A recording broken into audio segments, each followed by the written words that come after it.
आप ये कह रही हैं कि विकसित भारत की तरफ कदम बढ़ाए जा रहे हैं। वक्फ पर एक विरोध प्रदर्शन आप देख रही हैं, बिहार में, हैदराबाद में, बंगाल में चल रहा है। जरा सब मेहमानों को स्क्रीन पर लीजिए।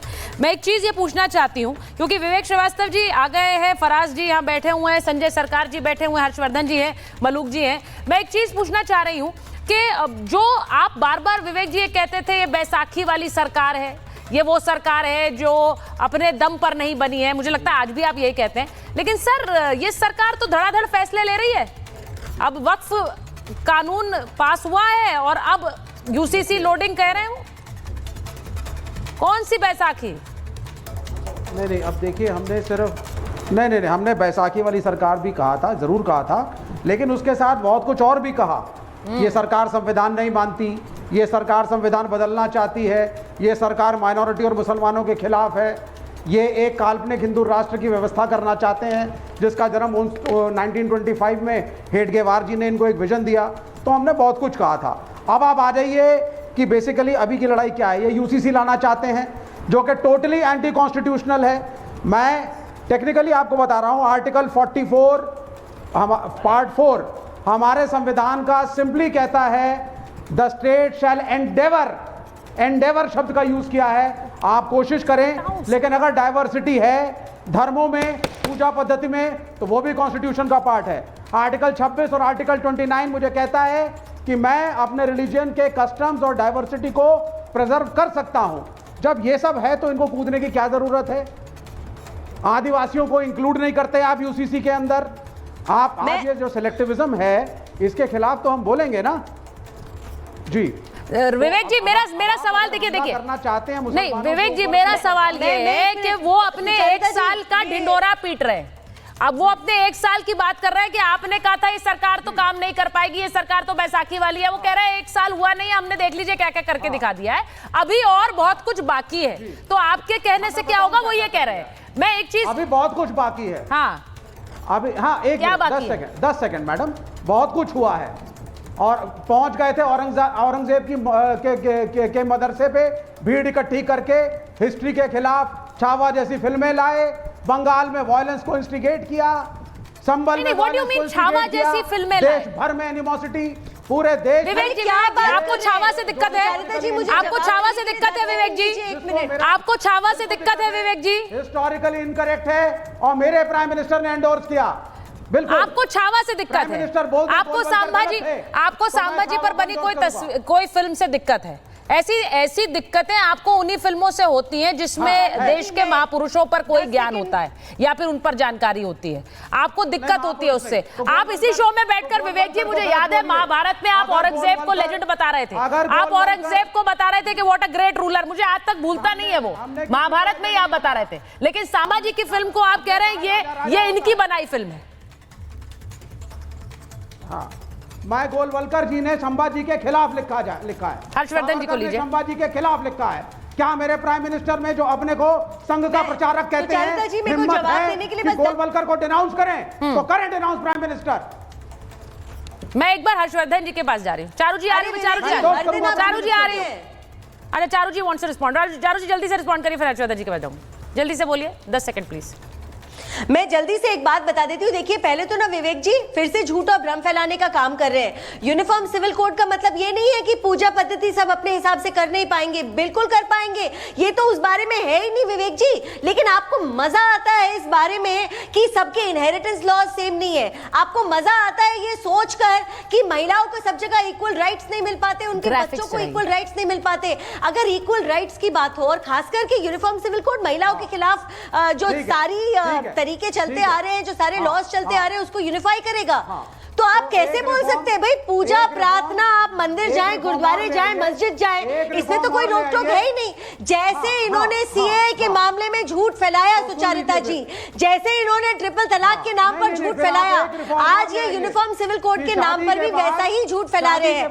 अगर आप संविधान को कोट करते हैं, इस संविधान के डायरेक्टिव प्रिंसिपल में यूनिफॉर्म सिविल कोड की बात करी गई है, क्यों करी गई है?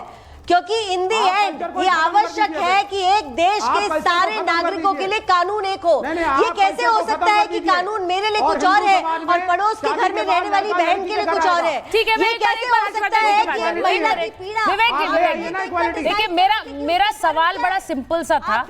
जब ऐसे वीडियोस जारी हो रहे हैं बीजेपी की तरफ से, तो वो बड़ी क्लियरली बोलना चाहते हैं कि हमारी जो प्रतिबद्धता है, प्लीज हर्षवर्धन जी को स्क्रीन पर लीजिए और फराज जी को स्क्रीन पर लीजिए। हर्षवर्धन जी, वो बड़ी क्लियरली ये बोलना चाह रहे हैं कि हमारी जो प्रतिबद्धता है हम उस पर काम करेंगे। अब ये सब इस बैकग्राउंड में हो रहा है जब वक्फ को लेकर एक विरोध प्रदर्शन आपने देखा हैदराबाद में हो रहा है, बंगाल में हो रहा है, बिहार में हो रहा है, लेकिन इन सब के बीच वो अपना अगला टारगेट लोगों को बता रहे हैं और वो ये भी बता रहे हैं कि कौन सी बैसाखी वाली सरकार, हम तो काम कर रहे हैं और धड़ल्ले से कर रहे हैं। देखिए सुचेता जी, सबसे पहले तो ये कि बैसाखी वाली सरकार कब कहते हैं? बैसाखी वाली सरकार तब कहते हैं जब कोई आपको लगे कि दूसरी पार्टियों का समर्थन किसी शर्त पर है। क्या एनडीए का प्री पोल अलायंस नहीं था? उसका जवाब है था। तो बैसाखी वाली सरकार कैसे हुई? दूसरा, क्या नीतीश कुमार और चंद्रबाबू नायडू ने कुछ शर्तें लिख कर दी थी? उसका जवाब है नहीं दी थी। यूनानिमसली कहा, विदाउट एनी कंडीशन कहा। और जो सबसे बड़ी बात है कि नीतीश कुमार और चंद्रबाबू नायडू उन एजेंडों पर जिसको भारतीय जनता पार्टी और नरेंद्र मोदी का एजेंडा कहा जाता है, उन एजेंडों पर वो भाजपा से भी अधिक मुखर है। इसका मतलब कि बैसाखी होती तो कुछ तो राइडर लगाते, कुछ किंतु परंतु लगाते। ये हुई एक बात। तो बैसाखी कहने वाले, उनके दिमाग बैसाखी पर टिके हुए हैं, इसलिए वो ये बोलते हैं। अब दूसरा, भारतीय जनता पार्टी कैसी पार्टी है? भारतीय जनता पार्टी अपने एजेंडे के लिए किसी हद तक जाने वाली पार्टी है, किसी हद तक जाने वाली पार्टी है। और राजनीति में आप कुछ भी कहें, मेरा यह मानना है कि अगर कोई पार्टी जो कहती है वो करने के लिए किसी हद तक जाती है तो जनता का उस पर भरोसा बनता है।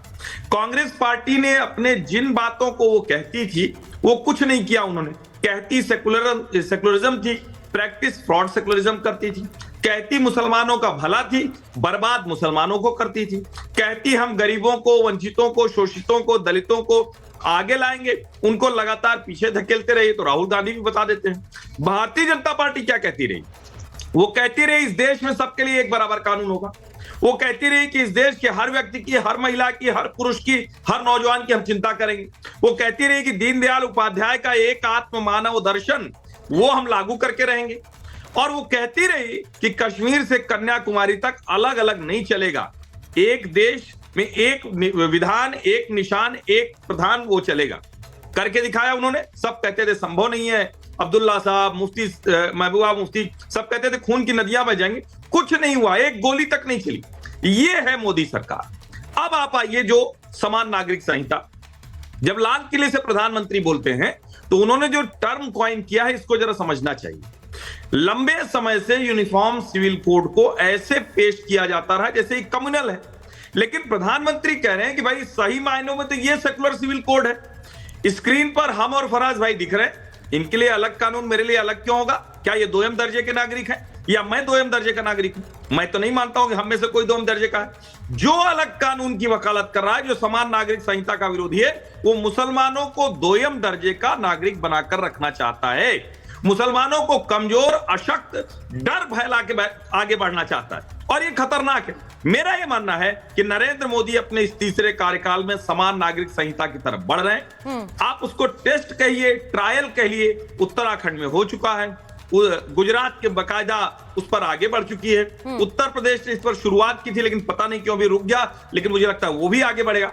हर राज्य भाजपा का करेगा और देश भर में भी ये सरकार समान नागरिक संहिता लागू करेगी और होना ही चाहिए। किसी भी आधुनिक और लोकतंत्र पसंद व्यक्ति के लिए ये बहुत जरूरी है। आप कह रहे हैं कानून पसंद, लोकतंत्र पसंद व्यक्ति को इसको मंजूरी देनी चाहिए। फराज किदवई साहब, आप क्या उस ब्रैकेट में आते हैं? आप समर्थन देंगे? यूसीसी को लेकर आप लोगों के समर्थन की भी वो उम्मीद लगाए बैठे होंगे। क्या टेक है सर आपका इस पर? मलूक जी को लीजिए। सुचारिता जी, मैं हर्षवर्धन जी की एक बात से सहमत हूं।